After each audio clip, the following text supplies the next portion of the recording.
It's your boy, Wiggle Wiggle 555. Yeah, now back again with another episode of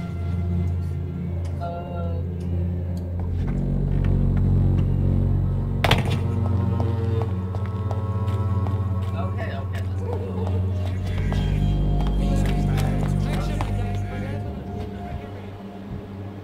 Let's get started. Alright,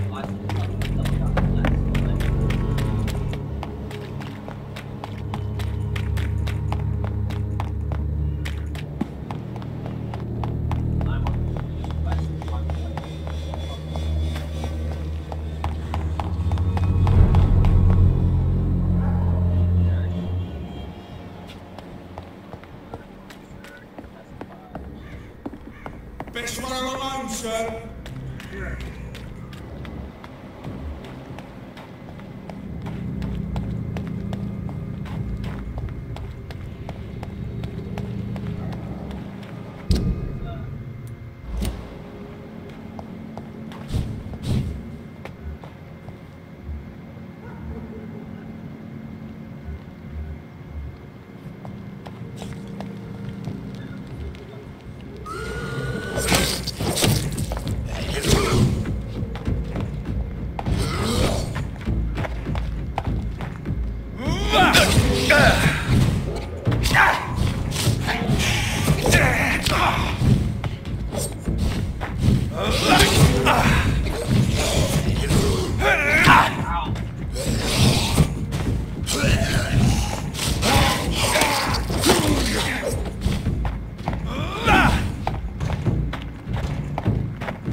Good evening, sir.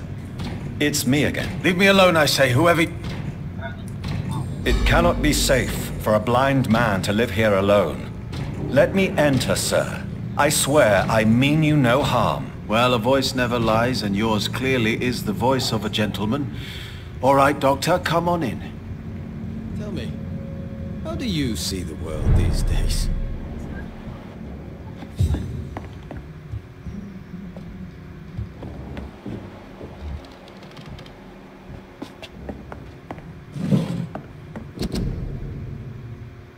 Wandering in this part of town tonight, you're either brave or a fool.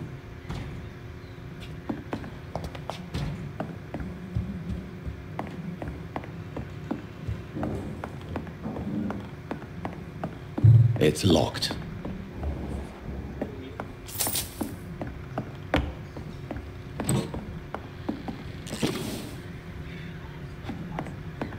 Wandering in this part of town at night. So what is... I'm Dr. Jonathan Reed. As I already explained to you, I'm inquiring about the epidemic. Dr. Reed? The eminent surgeon? My God, I'd never have expected a brilliant physician like you to knock on my door. You flatter me, sir. No, sir, I am flattered. I read all your work when I still had my sight. I loved it. I'm Mason Swanborough, by the way. Have you heard anything about Nurse... I don't know who she is. And what else have you learned about me, Mr. Swanborough? I know you assisted Professor Carell in France, and that you invented a new blood transfusion method based on his work. Yes. Those were frustrating but exciting days. I loved it. Yes, the thrill of research and discovery. This is what drives people like us, Dr. Reed. Oh, how I envy you. Does someone take care of you in this isolated place? My sister Loretta and I have our daily routine. Every morning and evening she comes by so we can talk and eat. Then she leaves and I stay. Where does your sister go? Well, let's just say, she earns enough money for us both. What's so amusing about that? I won't hide the truth from you. Loretta sells a fake miracle elixir to the sick people of Whitechapel. God, boy. What the shit? Alright. Do you not appreciate your sister's visits? Loretta is the best and worst thing that happened to me, and I believe she could say the same thing about me. Jesus Christ. You seem Actually, No.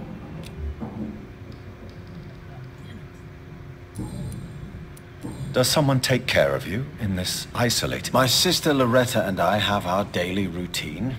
Every morning and evening she comes by.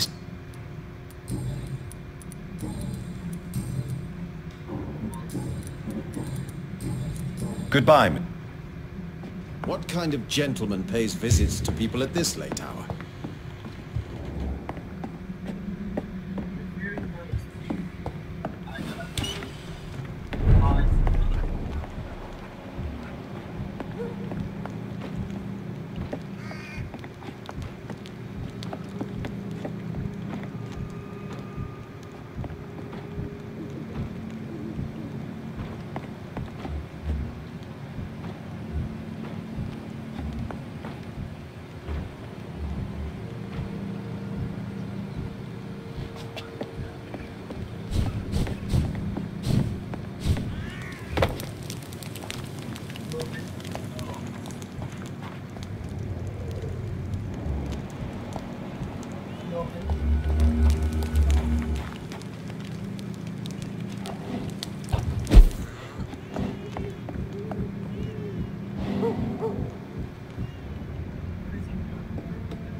All right, time to make some more of that miracle stew.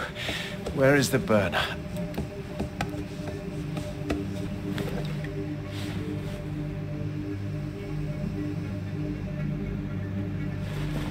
Ouch! Shit! Ow! Oh, shit, no more chlorine. Well, the next batch will be a little less miraculous, that's all. Oh.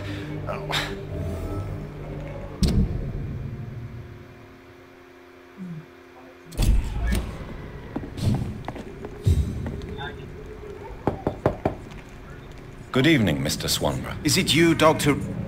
Tell me, how do you see the world these days? What can I do for you? Is your sister using you and your skills for her own profit? I've lost my sight, not my wits. Loretta couldn't manipulate me in a million years. Are you sure about that? You clearly depend on her. Let me be perfectly clear. I came up with the idea of the Swanborough cordial. Loretta needs me more than I need her.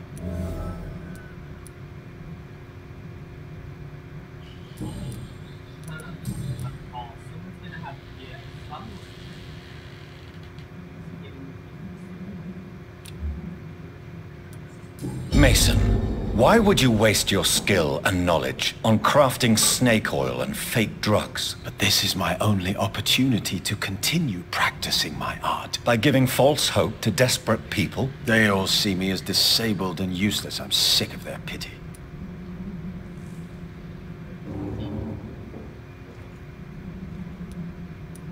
You are nothing but a vengeful, bitter man who takes delight in selling false hope to terrified people. Believe what you want, Dr. Reed. I don't care. I play with the cards fate dealt me, that's all. So, Mason, you are the creative one in the Swanborough business, are you not? Yes, I am. I am the one who invented and improved the family recipe. And you do it all by yourself? Blind and isolated in this laboratory? My eyes may be useless, but my brain is still sharp. Once a chemist, always a chemist. Alright, someone needs to get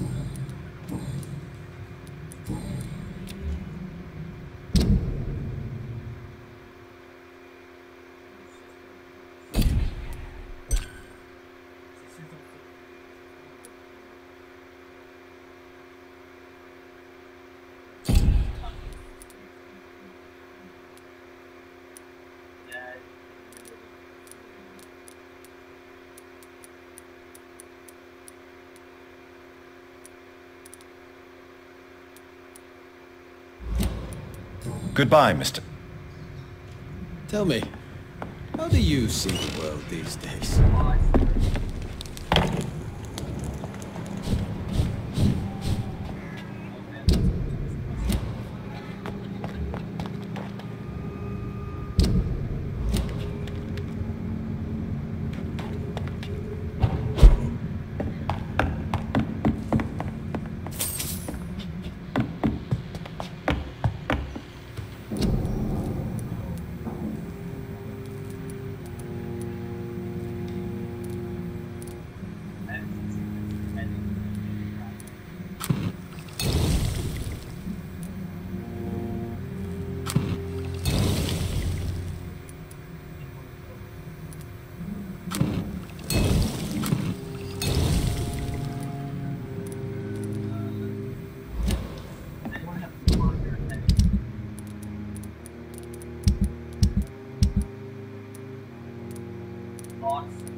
Are you all right, Miss Shun? My name is Xiao Shun.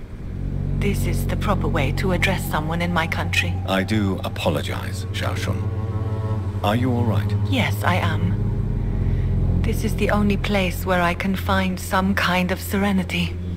Some way to remember my dear Matthew.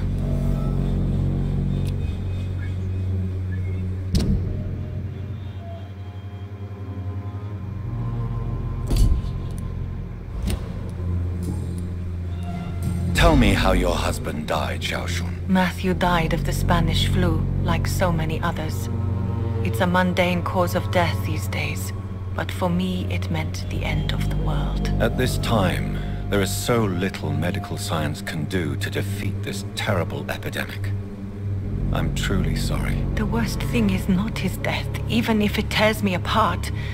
The worst is not to have seen it coming, to have lost him so quickly, even before realizing it. Did he hide his condition from you? Matthew was a smiling type, a happy sort. Everything that I am not. Did he laugh at his death to come, or did he not realize what was going to happen? I'll never know. The Spanish flu may be the worst disease mankind has ever faced. Why are you blaming yourself? You don't understand. I didn't know he was so sick.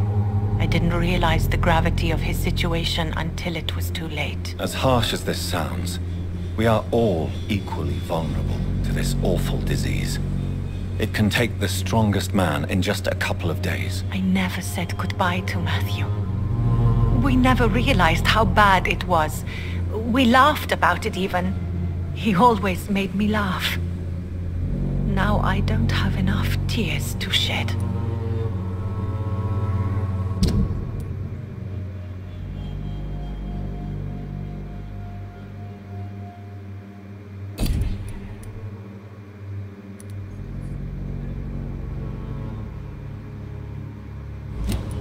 Are you on your own? Do you have any friends or family who you could be with? I have family and friends, but I need to be here alone. One day maybe I'll go back to them, but not now. I need silence, and I need sadness. I've seen many deaths in my life, and we all grieve in our own way. Some stay silent, or need to shout. Others need company, and some just can't stand it. Thank you for your sincere words, Dr. Reed. I sense you trying to help me, even if I don't quite understand why.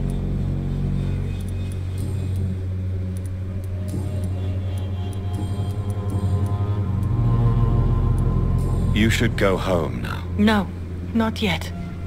I miss my dear Matthew so much, and I can't forgive myself. Are you a doctor yourself? Is this why you feel so guilty for not saving your sick husband? No, I am not. But I still need to blame someone for Matthew's death. And who else, if not his wife, who did not see it coming? I'm a physician, one of the best in the country. But I was unable to save my own sister, Mary. She died in my arms. Why tell me this? Is it supposed to make me feel better? No. But I felt I should share it with you, since she is buried here too. May I ask what caused the death of your sister? You could say she was also killed by a terrible disease. A disease I have sworn to fight and cure, no matter how long it takes. Thank you for sharing that with me, Dr. Reed. Maybe it's time we start to rebuild our lives, you and I. You realize you can't stay here forever, don't you? Eventually you'll have to leave the cemetery. Why? Why should I go? Since this is the only place I can find peace of mind.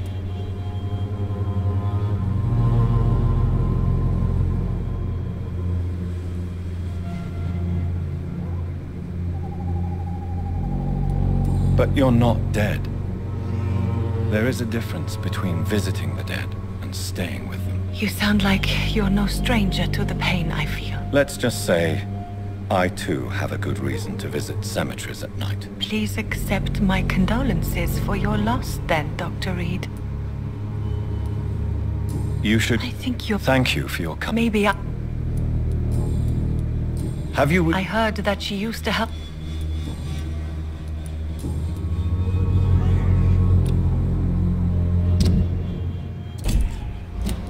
Goodbye. You know you can trust me. Why? Why have you not spoken to me?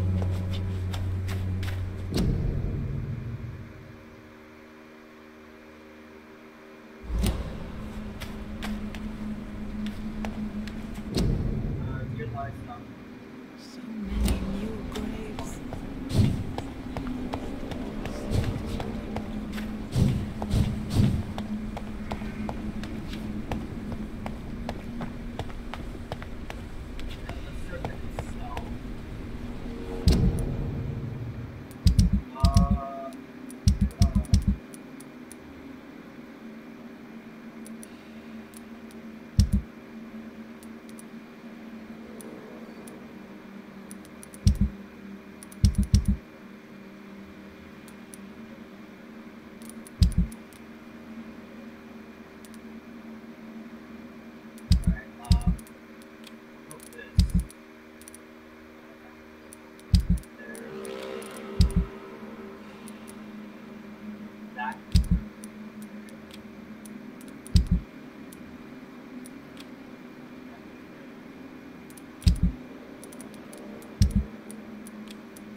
from